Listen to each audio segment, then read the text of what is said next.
And then we continue wandering in this particular neighborhood. It's all around what's called the New Market, or the Neumarkt. And a little glimpse of some kindergartners here.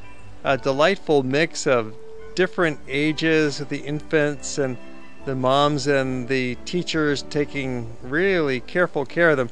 It shows you that education is really valued in Switzerland. Teachers are very well paid and the education standards are very high. Turm is one of the very fine traditional restaurants of town. On these side streets, here's Obere Zaune. Walking along more of these narrow lanes, it's in the area still of the New Market. There's dozens of little lanes that branch off on different sides, bringing you further into this magic of the old town. And this neighborhood is just the right size. It's small enough so that you cannot get lost or exhausted, but it's large enough to keep you discovering new sights for a couple of days. And you can always sit down at a cafe and enjoy a meal. This is actually quite a nice restaurant here in Neumarkt. It's called Kantorei. And just up the road is the Rindermarkt.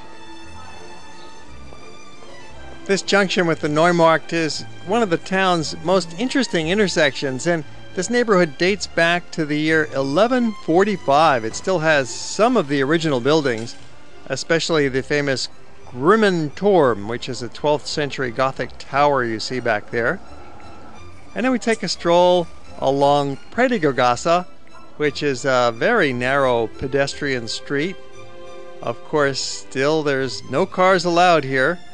The occasional motor scooter might come down, or a bicycle, or a baby buggy, but that's about it. And then there's the large Prediger Church in this neighborhood as well. We're near the plazas of Hirschenplatz and Stussy-Hofstadt still. The Prediger Church has the tallest tower in town. It reaches 300 feet high, and the church dates back to the year 1230. Has a mix of Baroque decor along with the earlier Gothic. There's a nice plaza out in front of it. And then there's the Brunngasse that leads on to yet more of these narrow lanes connecting back towards the main artery of the old town, which is the Niederdorfstrasse. And then we approach the great cathedral of Zurich. It's called the Grossmünster. And this is certainly the main historic site of the city. It's a huge Romanesque style church that dates back to the year 1106. And this is where the Protestant Reformation began in Switzerland, with the fiery sermons delivered by Reverend Zwingli. There's a statue of Charlemagne, the Holy Roman Emperor. And there's a beautiful cloister as part of the cathedral. Be sure to go next door and visit the cloister. It's not so obvious, but you just enter through the doorway. It's open all day long. It's a quiet area that would have been used for prayer and meditation, and still is. The Grossmünster is a very popular site. It's the symbol of Zurich, with its two huge 15th century towers. And out front of the Grossmünster, there's a staircase that'll lead you down to the river, and you can cross on over. Those two towers are topped by 18th century domes. And if you're feeling particularly energetic, you could actually walk up the West Tower for a stunning view out across the city. Well, we've crossed the river now. Back over to the left bank. And passing some of these curious shops. This is a tea shop. It's almost like a tea museum. They've got Hawaii tea even. One of their many varieties of blends that they create specially in this tea shop. You can buy teapots or tea caddies, all kinds of accessories to go with your fresh leaf tea. The Schipfer section of town along the river has some cantilevered walkways out over the water, and a couple of bridges, and arcaded passages right along the water's edge.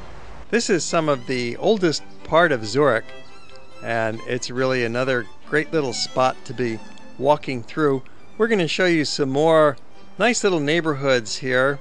There's the old Rathaus, the old city hall of town.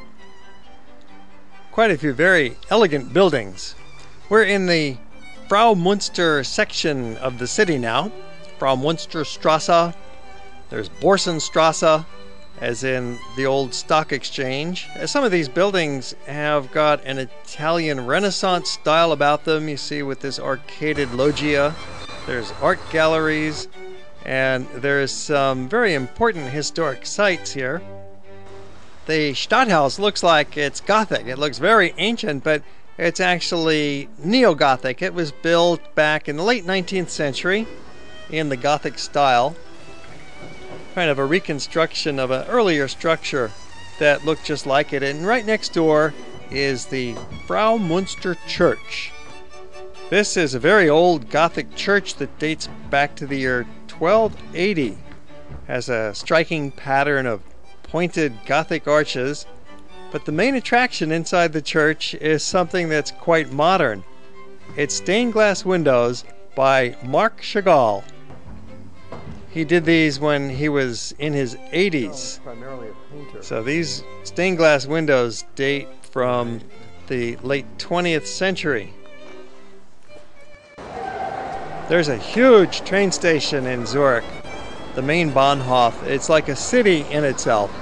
There's a shopping mall downstairs, there's restaurants, there's cafes, there's places to buy clothing, and especially they've got trains, of course, and we are here because we're catching a train. We're leaving town.